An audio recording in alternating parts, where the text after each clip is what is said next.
తప్పకుండా ఉంటుంది.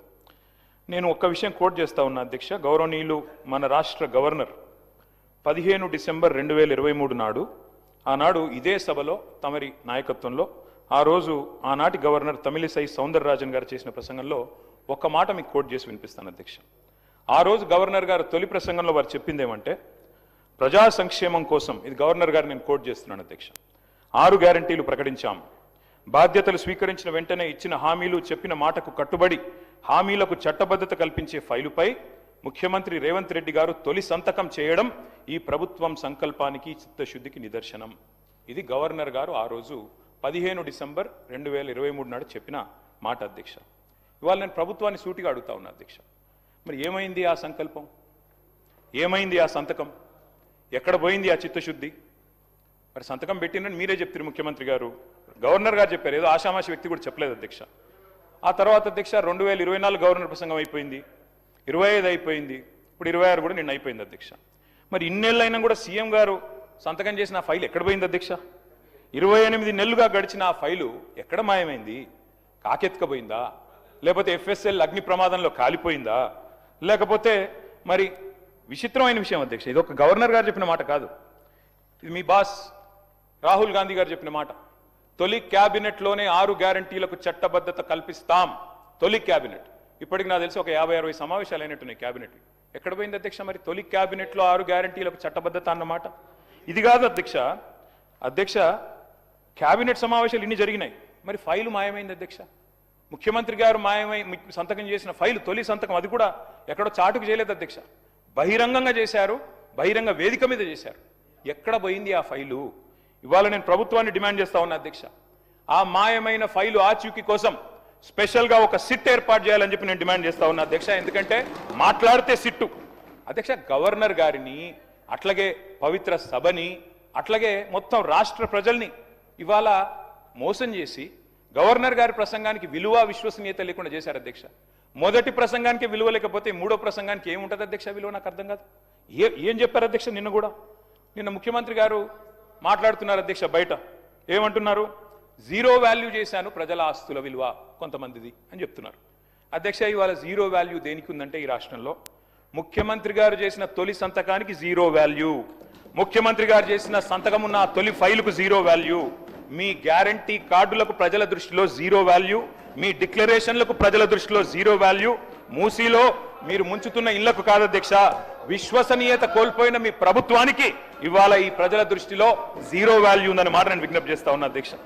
అధ్యక్ష, ఇదేదో నా కవిత్వం కాదు అధ్యక్ష, ఇదిగో మీ కాంగ్రెస్ పార్టీ ప్రచురించిన బ్రహ్మాండమైన ఫుల్ పేజ్ అడ్వర్టైజ్మెంట్ అధ్యక్ష. 6 గ్యారంటీల మీద ఏం చెప్పారు అధ్యక్ష? ఇందులో నేను చదివినిపిస్తా అధ్యక్ష. ప్రతి కుటుంబానికి, ఫస్ట్ ఆఫ్ ఆల్ 100 రోజుల్లో నెరవేరుతుంది ప్రతి గ్యారంటీ. 100 రోజుల్లోనే అధ్యక్ష. అదే సినిమాలకు శతదినోత్సవం చేసినట్టు ప్రభుత్వం వచ్చిన 100 రోజుల్లోనే అన్ని గ్యారంటీలు నెరవేరుస్తాం. ఇంకోటి చెప్పారు అధ్యక్ష, ఇందులో గంభీరమైన మాట, కాంగ్రెస్ గ్యారంటీలతో అందే ప్రయోజనాల విలువ 2,50,000 ప్రతి సంవత్సరం ప్రతి కుటుంబానికి. మరి 2.5 ఏళ్ళైంది అధ్యక్ష. ఒక్క కుటుంబం చూపెడతారా ఈ రాష్ట్రంలో? 2.5 లక్షలు అందుకున్న ఒక్క కుటుంబాన్ని చూపెట్టే సత్తా ఈ ప్రభుత్వానికి ఉందా అధ్యక్ష? ఇది మీ ప్రకటన, నాది కాదు. మీ పార్టీ ఆ రోజు ఇచ్చిన ప్రకటన 2,50,000 రూపాయలు ప్రతి సంవత్సరం ప్రతి కుటుంబానికి అని మీరిచ్చిన మాటకు విలువ ఉందా? అందుకే అంటా ఉన్నా అధ్యక్ష. అని మరి 2.5 లక్షలు అంటే 2.5 ఏళ్ళకి ఈ పార్టీకి 6 లక్షల పైసలకు రావాలి, కనీసం 2.5 వచ్చిందని నేను అడుగుతా ఉన్నా అధ్యక్ష. అధ్యక్ష, నేను అనుకున్నాను మరి గవర్నర్ గారి ప్రసంగం ఈ 28 మాసాల ప్రభుత్వ వైఫల్యాలు సాకల్యాలు అన్నిటిని కూడా మరి యథార్థంగా సమీక్ష చేస్తారేమో, ఏమైనా చెప్తారేమో, ఏమైనా చిన్న చిన్న పొరపాట్లు, ఎందుకంటే ప్రభుత్వం వచ్చినాక జరుగుతాయి, సర్దుకుంటారేమో, ఆత్మవిమర్శ చేసుకుంటారేమో, ఫలానా పొరపాటు జరిగింది కాదు భవిష్యత్తులో సవరించుకుంటామని చెప్తారేమో అనుకున్నాం అధ్యక్ష. అందులో ఏమీ లేదు. ఇప్పుడు చెప్పారు, ఇప్పుడే మా సభ్యుడు మాట్లాడుతూ చెప్పారు అధ్యక్ష, ఇంతకంటే దారుణం ఉండదు. 10 ఏళ్లలో మీరు ఒక్క రేషన్ కార్డు ఇవ్వలేదని చెప్తారు అధ్యక్ష వీళ్ళు. అధ్యక్ష, ఇదే సభలో, నేను కాదు అధ్యక్ష చెప్పేది, కాదు 10 ఏళ్లలో నేను చెప్పలేదు, మీ civil supplies minister Uttam Kumar Reddy గారు ఇదే సభలో చెప్పారు అధ్యక్ష.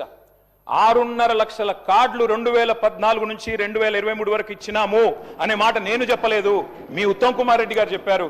మరి మీరు మీ ఉత్తమ్ కుమార్ రెడ్డి గారితో మీ సివిల్ సప్లైస్ మినిస్టర్తో విభేదిస్తున్నారా? నాకైతే తెలియదు అధ్యక్ష. మీరు కూడా దయచేసి ఇట్లాంటి కరెక్ట్ చేయాలి అధ్యక్ష. సభలో మంత్రులు చెప్పిన మాటలకే విలువ లేకపోతే గౌరవ అధికార పార్టీ సభ్యులు మంత్రుల మాటలకు కూడా విలువ లేకుండా మాట్లాడుతుంటే అబద్ధాలను పదే పదే పదే పదే వల్ల వేస్తే ఎవరికి లాభం అధ్యక్ష? దానివల్ల వారు కూడా నోట్ చేసుకోవాలని నేను గుర్తు చేస్తా ఉన్నా అధ్యక్ష. ఎట్లాగూ సభ బయట ప్రతిరోజు చేసేది పరనింద, ఆత్మస్థుతి. కనీసం ఇక్కడైనా వాస్తవాలు చెప్పాలి కదా అధ్యక్ష రాష్ట్ర ప్రజలకి. అధ్యక్ష, కాళోజీ నారాయణరావు గారు మాట అన్నారు, ఇది నా గొడవ కాదు నీ గొడవరా అన్నాడు అధ్యక్ష. ఇప్పుడు నేను అడిగేది కూడా నా ప్రశ్నలు కాదు అధ్యక్ష, రాష్ట్ర ప్రజల తరపున అడుగుతా ఉన్నాం అధ్యక్ష. అధ్యక్ష, ఇంకొక మాట చెప్పాలి అధ్యక్ష ఈ సందర్భంగా. 2.5 ఏళ్ళైంది ప్రభుత్వం వచ్చి.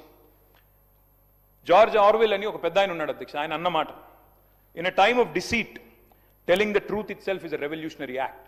అంటే అధ్యక్ష, మోసాల కాలంలో నిజం చెప్పడమే అతి గొప్ప విప్లవం అన్నాడు అధ్యక్ష ఆయన. ఇవాళ ఆ పరిస్థితి వచ్చింది రాష్ట్రంలో. ఎందుకంటే అధ్యక్ష, మీరు ధన్యవాదాల తీర్మానం పెట్టారు అధ్యక్ష ఈరోజు ఇక్కడ. అధ్యక్ష, ఈ ప్రభుత్వానికి ఎవరు ధన్యవాదాలు చెప్పాలి, ఎందుకు చెప్పాలి, దయచేసి ఆలోచించమని చెప్పి నేను కోరుతా ఉన్నాను. ఎవరు చెప్పాలి అధ్యక్ష?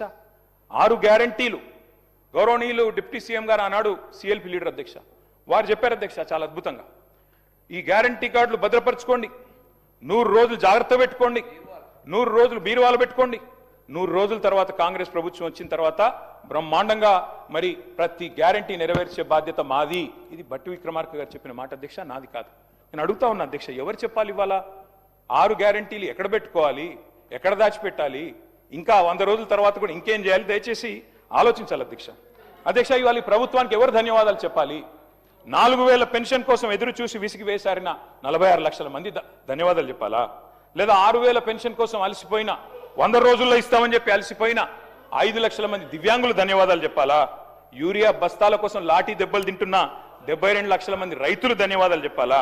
లేదా నెలకు 2.5 ఇస్తామని చెప్పి, నెలకు 2.5 ఇస్తామని చెప్పి 1,68,00,000 మంది ఆడబిడ్డలకు మీరు ఏదైతే వాగ్దానం ఇచ్చారో మరి వారు ధన్యవాదాలు చెప్పారా? ఎవరు చెప్పాలి అధ్యక్ష? 4,000 నిరుద్యోగ భృతి అన్నారు, 2 లక్షల ఉద్యోగాలు మొదటి సంవత్సరంలో ఇస్తామన్నారు, మరి ఆ నిరుద్యోగ సోదరులు ధన్యవాదాలు చెప్పాలా?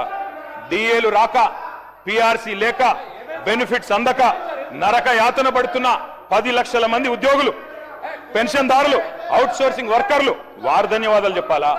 విషాహారంతో చస్తూ పురుగుల అన్నం తింటున్న లక్షలాది మంది విద్యార్థులు